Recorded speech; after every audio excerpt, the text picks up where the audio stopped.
우리가 초반에 한덕수 총리의 그 활약에 대해서 잠깐 언급을 했는데 이 부분에 대한 구체적인 얘기를 좀 해보고 싶어요. 그러니까 뭐 활약을 많이 하셨는데 저는 가장 눈에 띄었던 거는 박지원 의원하고의 공방 그리고 장경태 의원하고의 공방이 좀 눈에 띄더라고요. 뭐 서영교 의원도 있었는데요. 네. 제가 대통령이 정신을 못 차리고 경제를 못 챙기면 총리라도 경제를 챙기고 정신을 차리고 국민 앞에 잘못됐다고 하고 대책을 만들어야 되는 거 아니겠습니까? 대책을 만들었기 때문에 우리가 2%로 인플레가 내려가고 올해 2.5% 성장을 하고 770억 불 경상수지 흑자를 내고 그리고 고용률은 역사상 가장 높은 고용률 특히 25세부터 29세까지 72.3%의 고용률을 보이고 정신을 있습니다. 아직도 못 차리고 있군요. 아닙니다. 민생은 어렵습니다. 현장이 제가 민생... 이 앞전에 말씀드린 것처럼 네.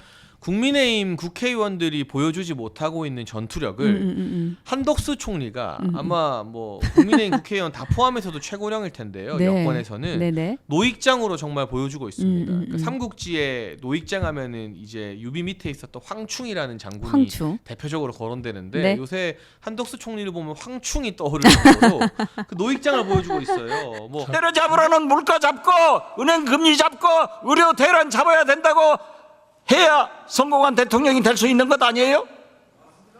지금 물가와 금리는 그런 방향으로 가고 있지 않습니까?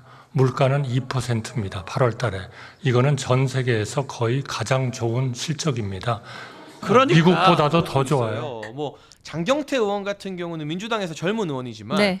말도 안 되는 음모론 제조기로 유명하죠. 맞아요. 네. 뭐 김건희 여사한테 빈곤 포르노 운운하지 않나. 뭐 음. 조명이 어땠다 하지 않나. 그 검찰 수사받고 있죠. 네네. 그리고 뭐 계속해서 뭐 대통령이 골프를 쳤느니 많이 이런 근거 없는 음모론을 들고 나오는데 그러니까 자료로서 만들어진 거기 때문에 이거를 위조를 해서 전시를 하라는 겁니까? 위조를 해서 전시를 하라는 거예요? 그건 아니잖아요. 그러한 자료가 있다는 겁니다. 그거를 못 받아들입니까? 그건 너무 일방적이죠. 너무 일방적이에요. 대한민국 총리 맞습니까? 네, 대한민국 총리입니다. 천만에요.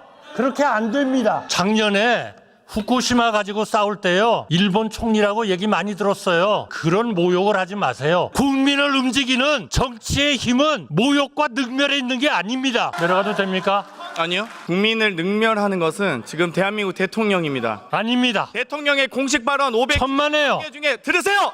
천만에요. 73개 중에 독도란 단어가 천만에요. 없습니다. 천만에요. 총리 대통령의 발언 중에 국정브리핑 가보십시오. 공식 발언 573건 중에서 독도란 단어가 단 한 번도 안 나왔습니다. 이명박 박근혜도 독도란 단어를 썼습니다. 그건 알고 계세요? 그러면 우리 대통령이 독도는 우리 영토가 아니라고 얘기한 적 있습니까? 독도는 우리 땅이라고 한 적 있습니까? 아니라고 한 적 우리 있습니까? 땅이라고 한 적 있어요? 아니, 없잖아요. 지금 의원님이 맨날 문제를 만들고 있는 거예요, 지금. 나오는데 아십거리를 계속 어그로를 끌어서 그러니까 그 자신이 뜨고 싶은 것 같아요. 근데 이 장경태의 말도 안 되는 질의에도 한덕수 총리가 내가 대한민국 총리다 네. 라고 당당하게 말하면서 지지 대한민국 않고 총리입니다. 이렇게 네. 소리를 쳤죠. 네. 맞서는 모습을 보여줬고요. 네. 박지원 의원 같은 경우는 한덕수 총리와 인연이 오래됐죠. 네네. 왜냐하면 한덕수 총리가 민주당 음. 그 노무현 정부 때도 국무총리를 했었기 때문에 네. 오래된 사이인데 박지원 의원이 또 말장난으로 인신공격을 하더라고요. 맞아요. 그때 내가 알던 한덕수는 좋은 한덕수인데 그러니까 좋은 뭐 지금은 한덕수, 나쁜 한덕수. 한덕수가 됐다. 네. 이게 무슨 말이냐. 김대중 대통령께서 저한테 싸우라고 할 때 제가 싸우든가요? 저 안 싸웁니다. 김대중 대통령이 싸우라고 하는 것은 정의를 위해서 했어요. 맞습니다. 국정을 위해서 싸우라고 하셨어요. 그런데 하도 가짜뉴스와 선동이 판을 치니까 그 순한 한덕수 총리가 그렇게 변했기 때문에 대통령실과 내각과 국회가 충돌하고 있는 거예요. 제발 옛날의 한덕수로 돌아가세요.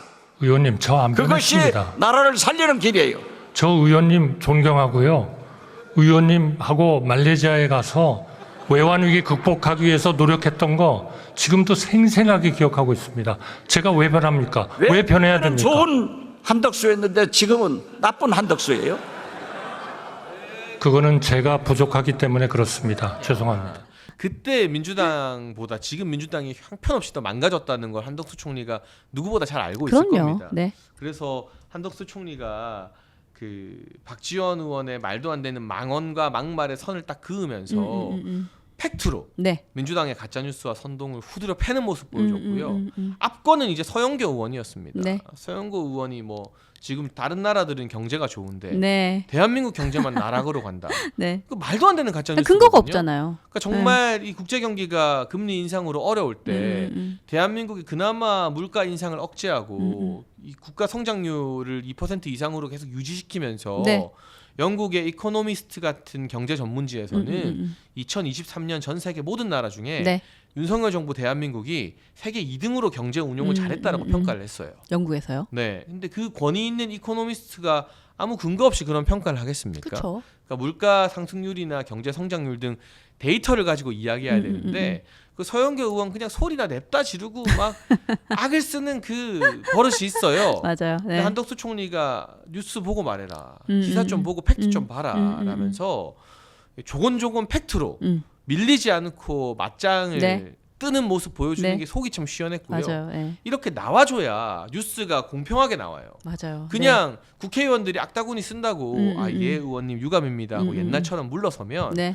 민주당 말이 사실인 것처럼 오해가 되기 때문에 맞아요. 이 한덕수 총리의 노익장 네. 그리고 국무위원들이 네. 뭐 김용현 국방부 장관이나 지금 헌재로 가 있지만 이준숙 방통위원장 네. 또 김문수 고용노동부 장관 네. 이런 분들이 보여주는 일당백의 모습들 그나마 윤석열 정부의 버팀목이 되는 것 같고 네.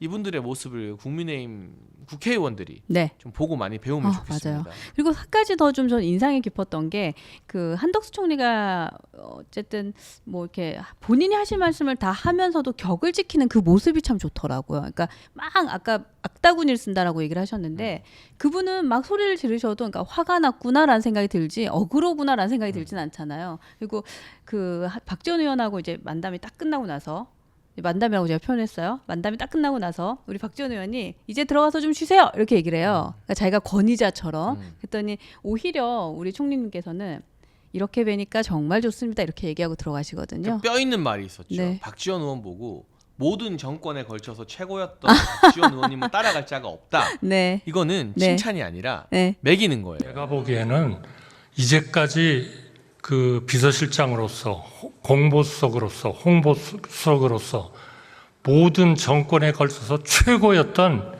박지원 의원님을 따라갈 사람이 없기 때문입니다. 그렇죠. 그러니까 DJ께서 그러셨습니다. 그러니까 윤석열 대통령한테 건의해서 나를 데려다 쓰라갔어요. 매기는 거예요. 근데 본인은 칭찬으로 알고 있던데요. 이거는 무슨 뜻이냐? 네. 박지원 당신 줏대도 없이 소신도 네. 없이 네. 정권 권력 따라 네. 나팔수가 돼가지고 이 정권에선 이거 해먹고 네. 저 정권에선 저거 해먹고 네.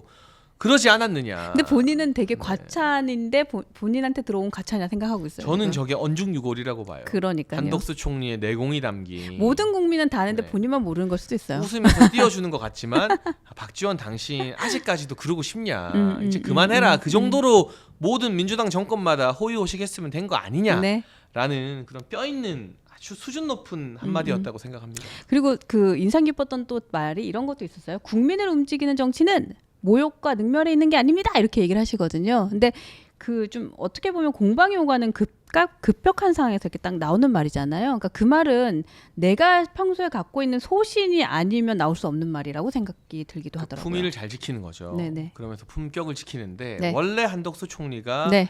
처음부터 이렇게 야당 의원들에게 세게 나갔던 건 아닙니다. 정권 초반기에는 네. 굉장히 점잖은 모습을 많이 보여줬어요. 네. 그런데 21대 국회보다 22대 국회가 네. 더 최악이 됐죠. 더 수준이 낮아졌고 그렇죠. 한덕수 총리 입장에서도 내가 하다 참다 네. 이런 거짓말과 가짜 뉴스와 인신 공격에 더는 당할 수 없다. 그러니까. 그리고 네. 나라도 중심을 잡고 버텨야 이 이 국무위원들과 정부가 이 민주당의 선동에 네. 무너지지 않겠다라는 어떤 사명감을 지금 느끼신 게 아닌가. 맞아요. 그래서 원래 한덕수 총리가 소리치는 스타일이 전혀 아닙니다. 그런데 민주당이 하도 소리를 치고 가짜 뉴스를 막 참다 이제. 의학을 거기다 대고 내가 가만히 있고 옛날처럼 점잖 떨면 네. 이게 묻혀버리니까 네네. 의원님 그게 아닙니다. 의원님 제 말 좀 들으세요. 답변 네. 좀 들으세요. 네. 국민을 위한 정치는 그 모멸과 이런 게 아닙니다. 오죽 답답하면 저 연세에 저 점잖은 한덕수 총리가 이렇게까지 이 노익장을 발휘할까. 그러니까 그게 같은 선상이기도 한데 특히나 이런 것도 있었어요. 그러니까 조용하던 사람이 소리를 확 지르니까 더 무서운 거예요. 그렇죠. 그러니까 아 이게 진짜 올 때까지 왔구나 이런 생각도 좀 하게 된 것 같고, 그 사실은 우리 한 총리께서 지난 4월 총선 이후에 사임을 밝혔잖아요. 지금이 9월이거든요. 근데 저는 그냥 직장인들의 마음을 한번 대변해봐서 얘기를 하면, 직장인들은 많이 좀 공감을 하실 것 같은데, 내가 이미 사표를 썼어. 그럼 그 다음부터는 굉장히 책임감이 떨어져요. 그리고 내가 이제 뭐 사명감 같은 것들이 사실 없고, 그냥 나가 나갈 동안 문제만 안 생기면 좋겠다, 뭐 이런 생각을 하고 일을 하거든요. 근데 이분은 사임을 밝히기 전이나 후나 그러니까 그러한 요동이 없는 것 같아요. 그러니까 총선 패배에 책임을 지고 총리, 뭐 과거의 비서실장, 네. 수석들이 이제 다 사표를 쓴 상황에서 네. 일부는 교체가 되고 일부는 유임이 됐는데, 네.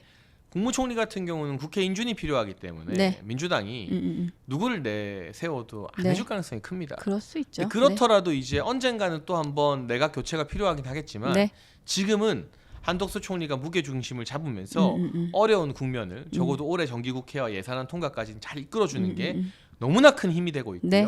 다시 강조하지만 저 연세, 저 점잖은 분이 오죽하면 민주당 의원들에게 소리를 치면서 그건 네. 아니라고 할까 네, 생각하면 가슴이 참 미어질 정도로 답답하기도 고맙기도 하고, 하고, 안타깝기도 하고, 고맙기도 안타깝기도 하고, 하고. 뭐 오만 감정이 저도 다 들고요. 네.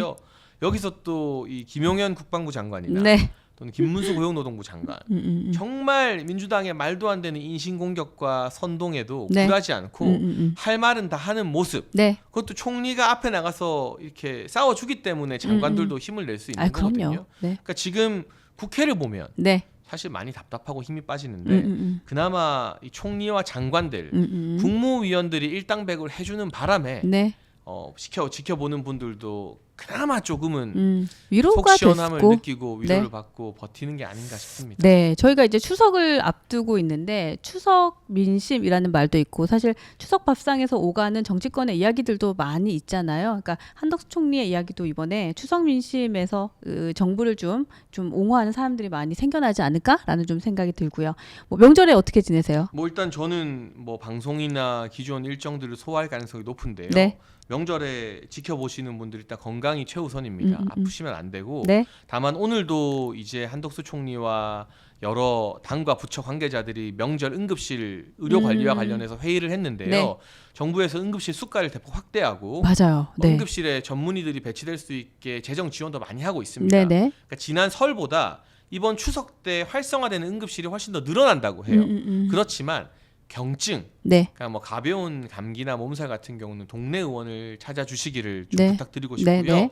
정부도 최선을 다하고 있는 만큼 우리 모두 조금씩 양보해서 정말 몇십 년 만에 찾아온 이 의료 개혁의 기회를 네. 놓치지 않도록 다 같이 양보하고 또 힘을 내고, 네. 또 한덕수 총리 중심으로 응급실 다시 강조하지만 지난 설보다 더 많이 문 연다고 하거든요. 네, 네. 그렇게 노력하고 있으니까 그럼에도 불구하고 여러분 절대 아프지 마시고 명절에 건강관리 잘 하시라고 말씀을 좀 드리고 싶습니다. 맞아요. 의료개혁 얘기가 나와서 말인데, 그러니까 3년 전에 저희가 의료개혁이 있었을 때는 사실 지지부지하게 하다가 끝났죠. 근데 우리 윤석열 대통령께서는 정말 뚝심 있게 이런 리스크 왜 생각 안 하셨겠어요? 하셨겠죠. 어느 정도는. 그래도 정말 필요한 일이라고 생각을 하셨기 때문에 좀 뚝심 있게 밀고 나가는 모습이 있잖아요. 그러니까 여기에 우리 국민들도 조금 신뢰를 갖고 지켜봐 주시면 어떨까? 라는 생각도 듭니다. 네.